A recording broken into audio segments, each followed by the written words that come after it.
근데 저희가 이제 염분 같은 경우에는 짠맛이 나니까 딱 먹어보고 이거 너무 짜네 하고 취하거나 줄일 수는 있지만 칼륨은 맛이 없잖아요. 그런 경우에 칼륨을 어떻게 조절해야 되나요?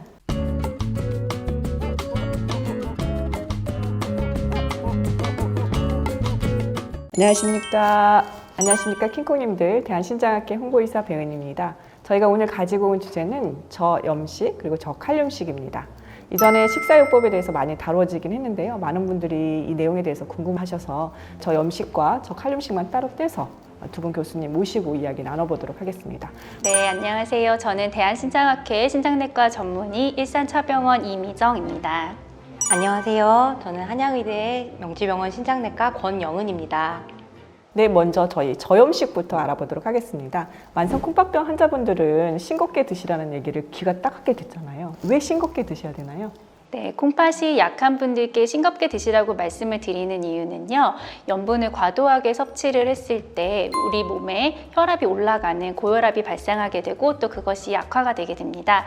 콩팥은 우리 몸에서 수분을 배설시키는 역할을 하는데 나트륨 같은 경우에는 그 수분이 바깥으로 빠져나가지 않게 몸에 이렇게 꽉 잡아두는 그런 기능을 하기 때문에 몸이 붓는 부종이 발생하고 또 심한 경우에는 호흡 곤란까지 일으킬 수 있습니다.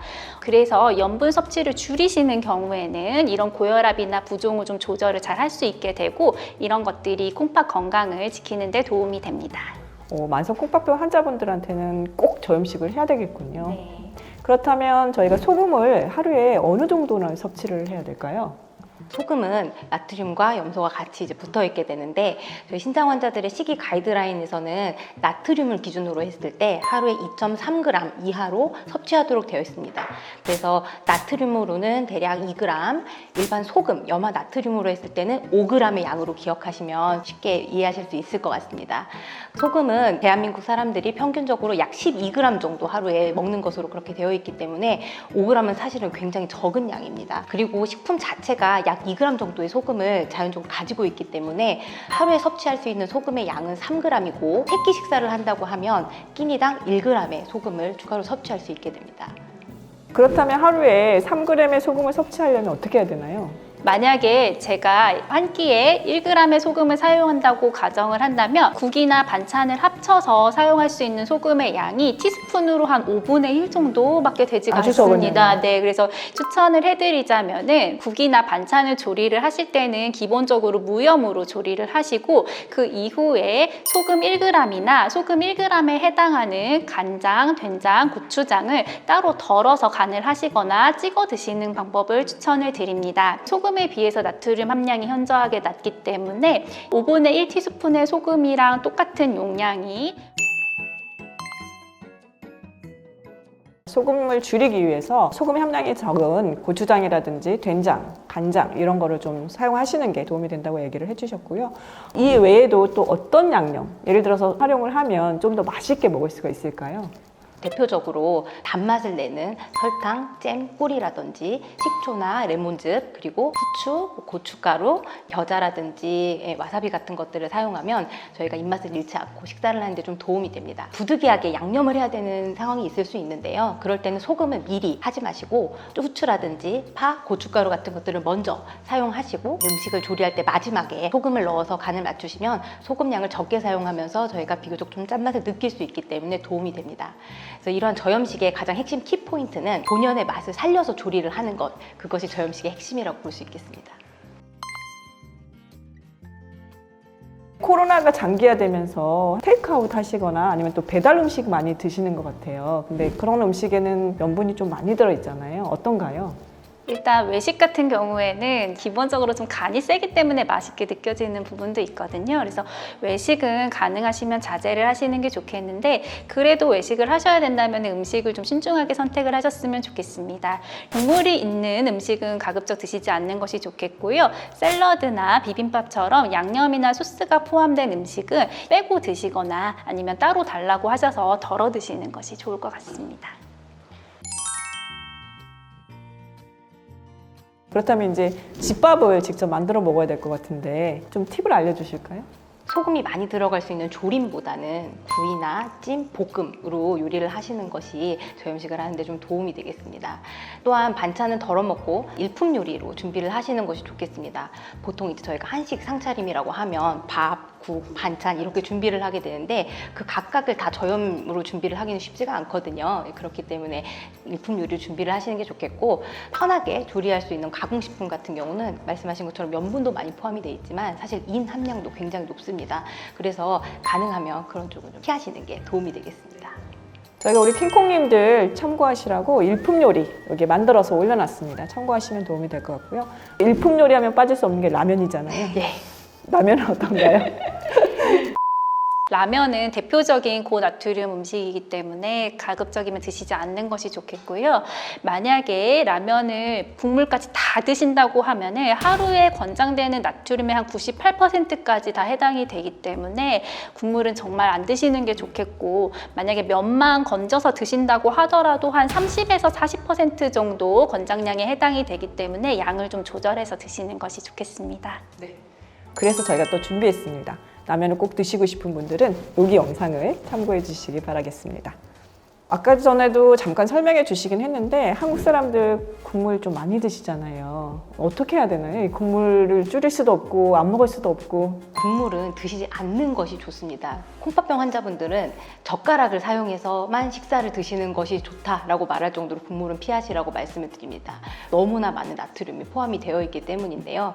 물이 없이는 식사가 어렵다고 하신다면 누룽지 국물을 활용해 보시는 것도 도움이 될 것 같습니다. 그리고 또 한국인의 음식 빠질 수 없는 게 김치죠. 김치찌개, 김치찜 이런 것들이 대표적인 고염 식품입니다. 그래서 가능한 한 김치도 조금 드시는 것을 권장드립니다.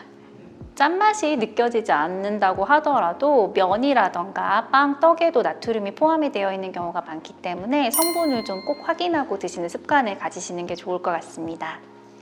오늘 두 분 교수님께서 지금까지 염분에 대해서 염분을 줄이는 팁이라든지 그다음에 국물 요리가 안 좋다라든지 이런 거에 대해서 말씀을 해주셨는데, 다음은 저희가 이제 칼륨에 대해서 좀 얘기를 나눠볼 텐데요. 좀 전에 이제 저염 식사요법에 대해서 말씀을 하시면서 저염 간장에 또 칼륨이 많다는 얘기가 있어요. 어떤가요? 네, 환자분들께서 저염식을 실천하기 위해서 저염 소금이나 저염 간장 같은 것들을 이제 구매하시는데요.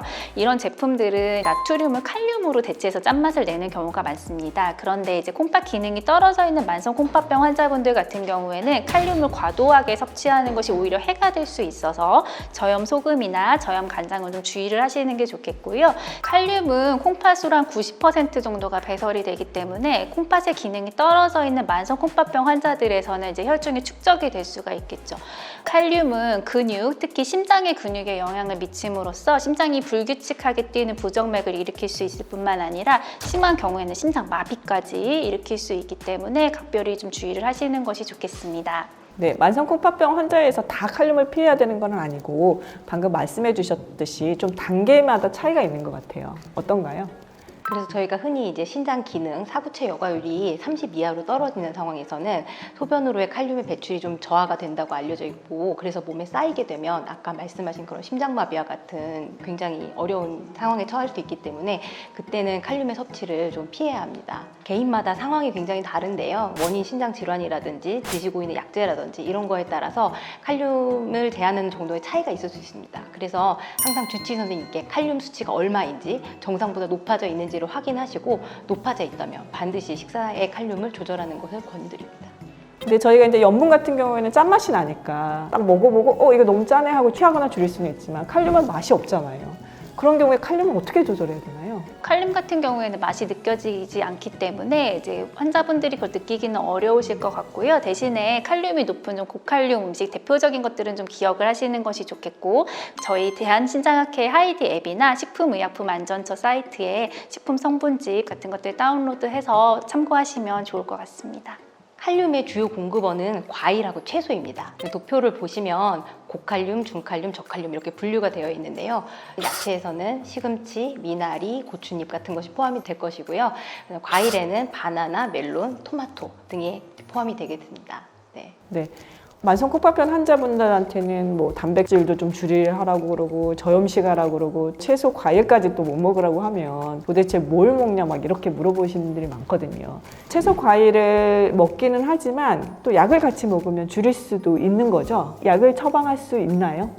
칼륨 결합제라고 하는 이제 그런 경구 약제들이 있습니다. 그래서 그것을 식사하고 같이 복용하면 저희가 대변으로 칼륨을 배설하는 데 좀 도움을 받을 수가 있겠습니다. 과립으로 돼 있거나 가루로 돼 있거나 요즘에는 이렇게 현탁에 이렇게 짜먹는 약도 이렇게 개발은 되어 있는데 제가 다 먹어봤는데 사실 그렇게 맛이 좋지가 않습니다. 그래서 드시는데 좀 불편한 거는 있을 수가 있고 또 대변으로 이렇게 흡착시켜서 나가는 과정에서 변비 같은 것들이 좀 생겨서 그런 부분들을 좀 힘들어하시는 환자분들이 많으신 것 같습니다. 네. 차라리 그러면은 음식을 안 먹는 게 더 좋겠네요. 과일이나 채소 같은 것들이 식이섬유도 굉장히 풍부하게 들어있기 때문에 무조건 드시지 않는 것보다는 좀 현명하게 드시는 게 사실은 제일 좋을 것 같고요. 그래서 채소 같은 경우에는 채소의 껍질과 줄기에 칼륨이 많이 포함이 되어 있기 때문에 조리를 하실 때 껍질과 줄기 부분을 좀 제거를 하시는 것이 좋겠고요. 칼륨이 물에 녹습니다. 그렇기 때문에 재료를 좀 얇게 썰어가지고 물에 최소한 2시간 이상 담궈 놓았다가 조리를 하시는 것도 방법이 되겠고요. 또 끓는 물에 데치게 되면은 그 칼륨 성분이 그 끓인 물에 다 이렇게 빠져나가기 때문에 도움이 되는데 이때 한 20에서 30% 정도는 줄일 수 있다고 돼 있고요. 잘 아시다시피 채소를 데치게 되면은 양이 좀 줄어서 좀 과도하게 섭취를 할 수가 있기 때문에 그 양 부분은 좀 조절을 하시면 좋겠습니다. 네네. 뭐가 좋다고 하면 그걸 엑기스를 내거나 또 달여서 또 물 같은 걸 마시는 분들이 있어요. 그런 경우에 이제 또 거기에 칼륨이 엄청 들어있잖아요. 그런 거 절대 피해야 되겠네요. 그렇죠. 농축이 되게 됩니다. 그때. 드시고 갑자기 고칼륨혈증이 올 수 있기 때문에 굉장히 위험할 수 있습니다. 그래서 엑기스는 반드시 피하시라고 그렇게 말씀을 드립니다. 또 과일 중에서 또 말린 과일은 어떤가요? 생과일에 비해서 말린 과일에는 약 2배 정도 더 많은 양의 칼륨이 들어있다고 합니다. 그래서 과일은 되도록이면 생과일을 드시는 게 좋겠고 고칼륨 과일은 피하시고 저칼륨 과일을 드시되 소량 드시도록 그렇게 하시는 게 좋겠습니다. 그래서 사과 같은 경우도 반쪽 정도를 드시는 것이 저희가 저칼륨이라고 이야기를 하는데 2개, 3개 이렇게 드시면 결국 그게 고칼륨이랑 마찬가지 상황이 되기 때문에 과일도 역시 양 부분에 주의를 하셔야 됩니다. 여름이 되면 저희가 보통 맹물 맛이 없다 이러면서 이제 다른 이온 음료라든지 아니면 주스를 많이 섭취하시는 분들이 있는데 다 칼륨이 들어 있습니다. 그래서 이온 음료는 가능한 한 피하시는 게 좋겠고 생수, 맹물을 드시는 게 좋습니다. 네, 오늘 두 분 교수님께서 저염식이와 저칼륨식에 대해서 팁과 그리고 왜 피해야 되는지 자세히 설명을 해주셨는데요. 아마 킹콩님들께 또 당부하실 말씀이 한마디씩 있으실 것 같아요. 오늘의 이제 핵심 키포인트를 말씀드리면 소금은 하루 5g 미만으로 섭취를 하시는 게 좋겠습니다. 그리고 소금이나 간장보다는 아까 말씀드린 단맛, 신맛 이런 것들을 더 이용하는 조리법을 사용하시는 게 좋겠고 국물은 드시면 안 되고 재료 본연의 맛을 살려서 조리를 하시는 것을 권장드립니다. 칼륨의 경우에는 과일이나 채소에 많이 포함이 되어 있는데요. 과일이나 채소를 드시지 마시라는 게 아니고요. 현명하게 드셨으면 좋겠고요. 채소 같은 경우에는 껍질이나 줄기를 벗겨서 하시고 데치거나 물에 담갔다가 드시는 방법이 있고요. 저칼륨 과일 위주로 양에 주의하면서 드시면 좋겠고 갈증을 느끼실 때 이온 음료나 주스보다는 맹물, 생수 드시는 것을 추천드립니다. 맹물 맛이 없어서 못 드신다고 하시는 분 많아요. 레몬이나 자몽 같은 거 섞어 드셔도 너무 되나요? 좋죠. 이제 조금만 넣어서 약간의 맛과 청량감을 느끼실 수 있을 정도로 첨가하셔서 드시는 것도 좋을 것 같습니다. 네. 평상시에 궁금해하셨던 내용들, 저희 만성콩팥병 환자분들 궁금증이 해결되셨으면 하는 바람이 있습니다. 오늘 영상이 도움이 되셨다면 구독, 좋아요, 알림 설정 부탁드립니다. 감사합니다.